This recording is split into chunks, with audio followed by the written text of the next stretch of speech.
Professor Layton was back once again at the Level 5 booth at the Tokyo Game Show 2025 show floor. While we got to check the game out last year on the Nintendo Switch 1, this year the company brought a Nintendo Switch 2 build of the game. Let's go ahead and get into the demo.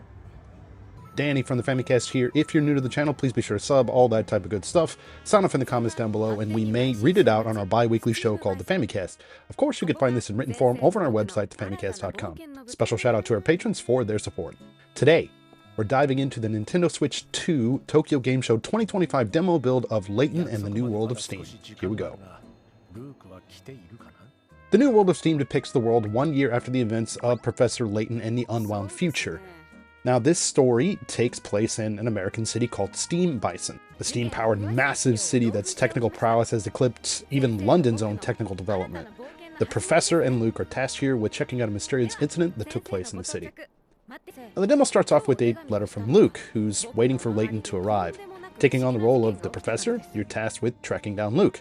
Players were given a 10-minute time limit to explore and solve puzzles. Now, the setup here also had the game running at 4K at 60 frames per second on the Nintendo Switch 2, Japanese and English, possibly a few others. I should have checked this. Were available for text, but for now, Japanese was the only option for voice. Just a note here too, this is actually gameplay footage that I was playing during the Tokyo Game Show. Special thanks to Level 5 for their cooperation and all this type of stuff so that we can make this happen. Really appreciate it. Their staff is great. Although I did get a chance to play New World of Steam on the original Nintendo Switch at Tokyo Game Show 2024, this new demo is mainly a way to showcase one of the new features of the Switch 2, mouse controls.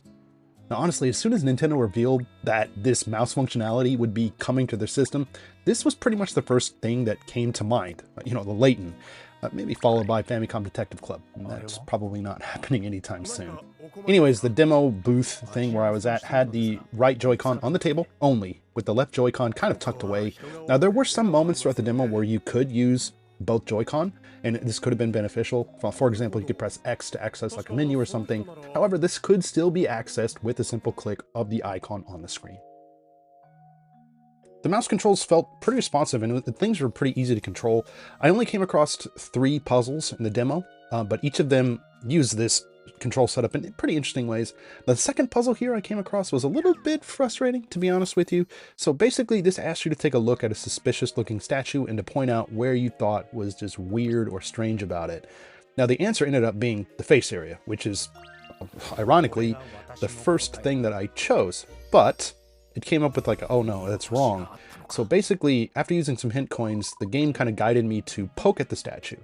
And as you poke at the statue in different places, you'll see the eyes like open up and he's kind of like jiggling around. So you could see that this is probably a living person.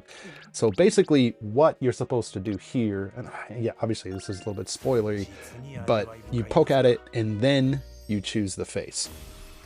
The last puzzle I came across seemed to be kind of the most interesting here, but the demo counter was about under 1 minute left, so I couldn't properly think about how to tackle this. Basically, this puzzle tasks you with moving some repair parts across a small river via a ferry. The description from in the game, as you can see on the screen right now, it says you can load up 2 parts onto the ferry at a time. When unloading, always start with the top part. A larger part cannot be placed on the smaller one. Try ferrying some parts across. I ran out of time before I could complete this, unfortunately, as it kind of looked interesting to me. But anyways, I really enjoyed this look at the game. I thought the mouse controls fit this series very well. Even when I played New World of Steam on the Switch 1 last year, I was impressed with the visuals, and it's really no different with the Switch 2. Playing in 4K gave the character models even more detail. I thought the colors here were still rich, and the frame rate rarely, if ever, skipped a beat. Even with the menus pulled up, you can still see townsfolk moving around slightly, and the world would basically kind of like remain alive. Character animations look pretty natural, and the cutscenes here look great. The voice work is also well done, and the music is fantastic. Level 5 are known for their gorgeous, meticulously crafted booths, and Tokyo Game Show 2025's Layton booth was no different. While I thought their booth for the game last year was great, this one took it to another level, both figuratively and literally. Now there were 2 staggered floors filled with monitors and game stations for fans to play the game. All around were building elements and other things that seemed like pulled basically straight out of the game world. Before getting into like to be able to play a game, there was even a photo spot with the game logo in Japanese. There was Layton there, Luke, and they even had a little device pumping out a subtle amount of steam. Kudos to the company for their attention to detail, and a huge thank you to the support of the staff and development team for giving us access. They were absolutely awesome. This small look at Professor Layton in the New World of Steam was pretty fun. The addition of mouse controls are a great fit for the series and just might be the optimal way to play. It's too bad that this game has once again delayed, this time to 2026 for both the Switch 1 and Switch 2. But hopefully that is giving Level 5 more time to crap out something special for fans. But let's go ahead and turn things over to you guys. Are you looking forward to playing this new entry in the series? What do you think about these new mouse controls? What platform do you plan on picking this one up on? Sound off in the comments down below. We'd love to hear from you. As always, thank you guys so much for checking out this video. If you like what you see, please feel free to drop this one a like. If you feel that we've earned it, consider dropping us a sub here. You know, we've got a bi-weekly live podcast all about gaming in Japan. We got tons of reviews, event coverage, looks at games like this, and a whole lot more.